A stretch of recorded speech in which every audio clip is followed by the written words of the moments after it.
Bank সহ ৯টি ব্যাংকের সব ধরনের পে অর্ডার, চেক ও ব্যাংক গ্যারান্টি গ্রহণ না করতে চট্টগ্রাম বন্দরের সব বিভাগকে নির্দেশ দিয়েছে কর্তৃপক্ষ।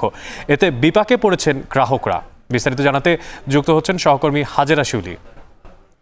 শিউলি, চট্টগ্রাম বন্দর কর্তৃপক্ষের এই নির্দেশনা দেওয়ার কারণ কি, আর এসব ব্যাংকের যে গ্রাহকরা আছেন তারাই বা কি বলছেন, তাদের বক্তব্যই বা কি?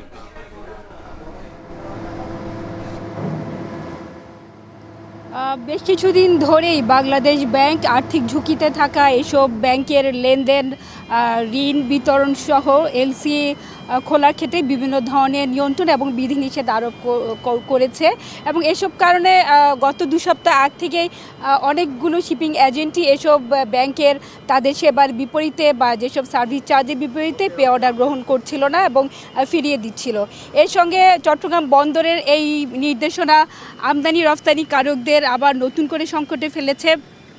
তারা গত 2 সপ্তাহ ধরে অনলাইনে যারা এইসব ব্যাংকের হিসাবধারী গ্রাহক আছেন তারা শুল্ক কর পরিশোধ করতে পারছিলেন না। এর বাইরে এইসব ব্যাংক থেকে অন্য ব্যাংকে তারা তহবিলও স্থানান্তর করতে পারছিলেন না। এসব কারণে পণ্য ডেলিভারি নিতেও তাদের অনেকে দেরি হচ্ছে বা তারা বিভিন্ন ধরনের সংকটে পড়েছেন। এই সঙ্গে চট্টগ্রাম বন্দর কর্তৃপক্ষ বলছে, যেহেতু এসব ব্যাংকের আর্থিক ঝুঁকি, অনিয়ম এবং অব্যবস্থাপনার কারণে তাদের বিভিন্ন ধরনের আসলে লেনদেনের ক্ষেত্রে সমস্যা রয়েছে এবং বাংলাদেশ ব্যাংক যেসব বিধিনিষেধ দিয়েছে সেক্ষেত্রে তাদের পে অর্ডার নিলে যদি তারা সেগুলো ক্যাশ না হয় তাহলে চট্টগ্রাম বন্দর সংকটে পড়বে বা তাদের যে রাজস্ব আহরণ সেক্ষেত্রে তারা সমস্যা হবে।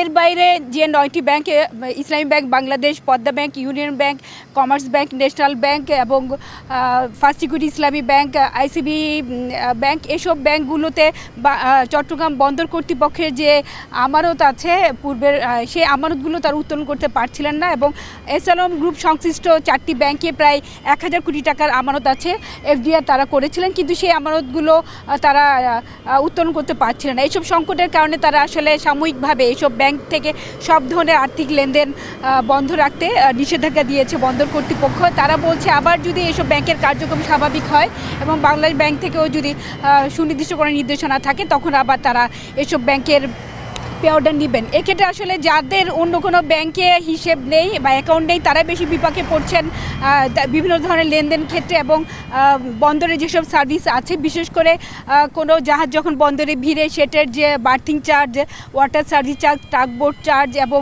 বিভিন্ন ধরনের পোর্ট ড্যামারেজ, শিপিং বিল সব কিছুই অধিকাংশই কিন্তু পে অর্ডারের মাধ্যমে আসলে পরিশোধ করা হয়ে থাকে। তো এসব ক্ষেত্রে যাদের এসব ব্যাংকের গ্রাহক তারা কিন্তু অনেক বেশি সংকটে পড়েছেন এবং তারা বলছেন যে এই বিষয়ে আসলে খুব দ্রুত তাদের সাথেই যেন কোনো নির্দেশনা দেওয়া হয় এবং তারা যেন এই ভোগান্তি থেকে মুক্ত পান।